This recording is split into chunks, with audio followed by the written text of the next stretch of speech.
कर देता है। ठीक, तो यहां से आपका मोटर वाले पॉइंट क्लियर होते हैं। अब बात करते हैं कि ये जो मोटर होती है ये कौन से प्रिंसिपल पे कार्य करती है। जैसे आपका जनरेटर का प्रिंसिपल पढ़ाया था और direction of induced EMF Fleming के राइट हैंड रूल से पता चली थी, फ्लेमिंग के सीधे हाथ के नियम से पता चली थी, वैसे ही इसमें फ्लेमिंग के उल्टे हाथ का नियम लगेगा, Fleming left hand rule. Fleming का लेफ्ट हैंड रूल ये होता है ना, वैसे ही फ्लेमिंग का राइट हैंड रूल ये होता है। FBI direction of force magnetic field into current.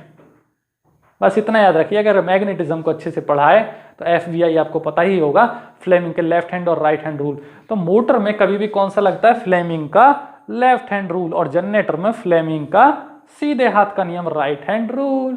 और इसी के साथ लेंज अंकल को मत भूल जाना, यानी लेंज अंकल को तो याद रखना ही रखना है। लेंज अंकल बोलते हैं जो जिसकी वजह से पैदा होता है वही उसका विरोध करने लग जाता है। ठीक है, तो यहां से इसको नोट डाउन करें और फिर आगे बढ़ते हैं।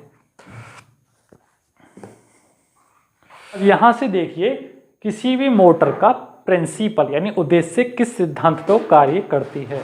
तो जब भी प्रिंसिपल ऑफ डीसी मोटर की बात करते हैं, its operation based on the principle, यानी जिस प्रिंसिपल पर कार्य करती है, जिस सिद्धांत पर कार्य करती है, when a current carrying conductor is placed in uniform magnetic field then conductor experiences some mechanical force. तो कहने का मतलब ये हुआ, एक ऐसा तार, एक ऐसा कंडक्टर जिसमें पहले से ही करंट प्रोवाइड करा रखा था, अगर उसे यूनिफॉर्म मैग्नेटिक फील्ड में रखा जाता है तो वो कुछ मैकेनिकल फोर्स एक्सपीरियंस करेगा, महसूस करेगा। मैकेनिकल फोर्स मतलब हिलना डुलना एक्सपीरियंस करेगा। तो हिलने डुलने को तो ही मोटर का घूमना बोलते हैं, रोटेट करना, इसीलिए वो मोटर रोटेट होने लगती है, क्योंकि उसमें दो फोर्स की आपस में लड़ाई होती है, करंट पे मैकेनिकल फोर्स लग जाता है। ठीक है, मान लीजिए ये क्या है, मैकेनिकल फोर्स है, मैकेनिकल फोर्स है, ऐसे ऐसे ऐसे ऐसे ऐसे से, उसमें एक तार रख दिया जिसपे करंट पहले से ही था, तो आपस में लड़ाई होगी, इसीलिए वो मोटर गोल गोल घूमने लग जाती है। The direction of force can be determined by Fleming के राइट हैंड रूल। फ्लेमिंग के राइट हैंड रूल नहीं, इसमें फ्लेमिंग का लेफ्ट हैंड रूल लगता है, जबकि फ्लेमिंग का राइट हैंड रूल जनरेटर में लगता था। यहां लेफ्ट हैंड का नियम लगेगा, ये राइट है, ये लेफ्ट है, तो किसी भी मोटर में फ्लेमिंग के उल्टे हाथ का नियम लगता है।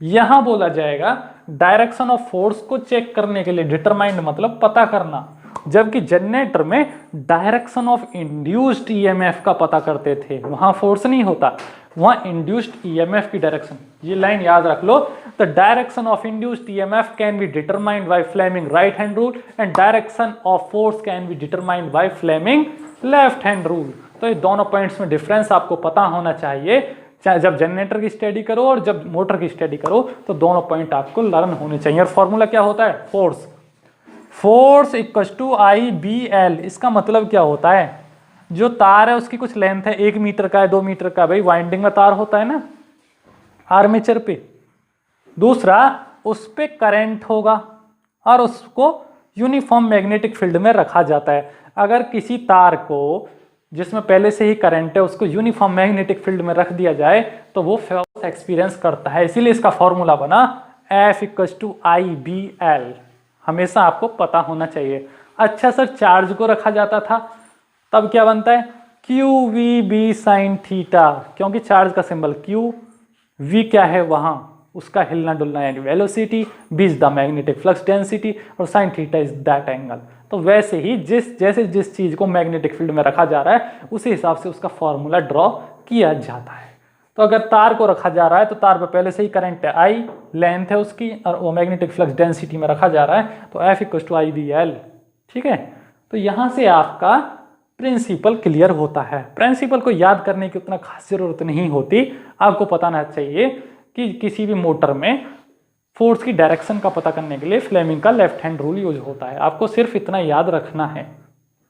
और इसमें फोर्स की बात होती है मोटर में, और जनरेटर में EMF की बात होती है, इतना आपको पता होना चाहिए इन दोनों के बीच डिफरेंस। ठीक है, इस फॉर्मूले को तो आप मैग्नेटिज्म में पढ़ेंगे, मोटर में इसकी खास जरूरत नहीं होती है। ठीक, तो यहां से principle of DC motor is this clear. Next point will be start.